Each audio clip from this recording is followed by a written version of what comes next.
اگر یہ کہا جائے کہ خلافت جو ہے وہ بہترین نظام سیاست ہے جو اسلام نے تجویز کیا ہے، تو کیا وجہ ہے کہ قرآن مجید نے اسی کو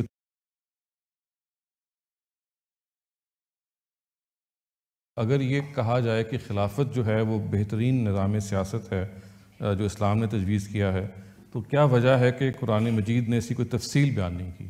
خلافت نہ کوئی اسلام کی اصطلاح ہے، نہ اسلام نے کوئی خلافت کا نظام تجویز کیا ہے۔ اس معاملے میں بھی اپنے آپ کو ایجوکیٹ کیجیے۔ خلافت کا لفظ کیسے پیدا ہوا؟ عربی زبان کے لفظوں میں سے ایک لفظ ہے۔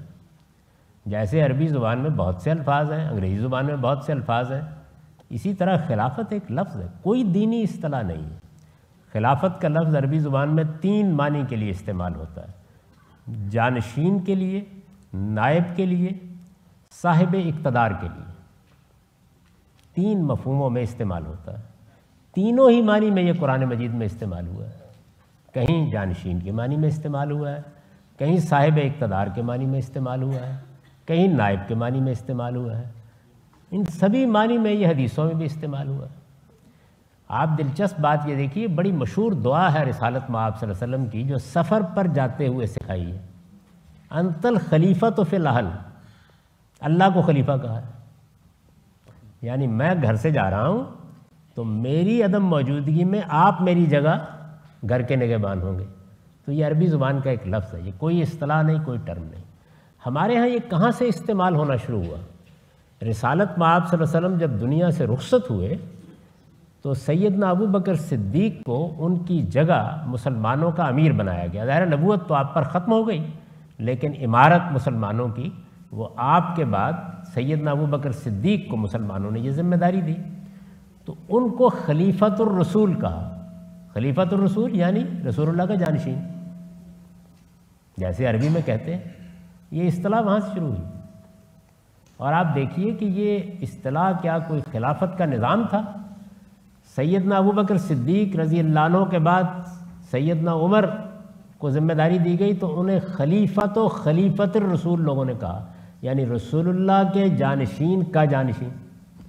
تو انہوں نے کہا بھئی یہ کا تو بہت لمبا ہو جائے گا میرے بعد، تو بہتر یہ ہے کہ لفظ تبدیل کر لیں۔ تو اس کے بعد امیر المومنین کہنا شروع کر دیا۔ اب آپ موجودہ زمانے میں صدر اور وزیر اعظم کہہ لیتے ہیں۔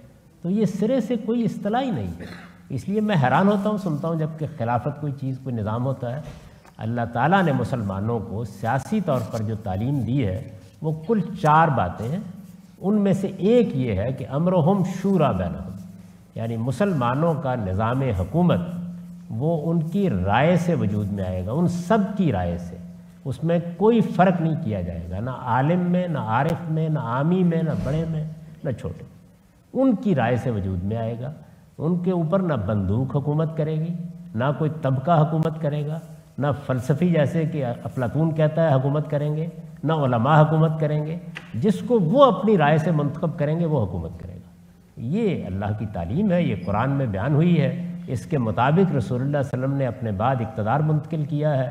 اسی اصول کے اوپر خلفائے راشدین نے حکومت کی ہے۔ اس لیے اسلام کا اگر کوئی نظام ہے تو وہ یہی جمہوریت ہے، جس میں لوگ فیصلہ کرتے ہیں کہ ان کا کون حکمران ہوگا۔ خلافت کوئی دینی اصطلاح نہیں۔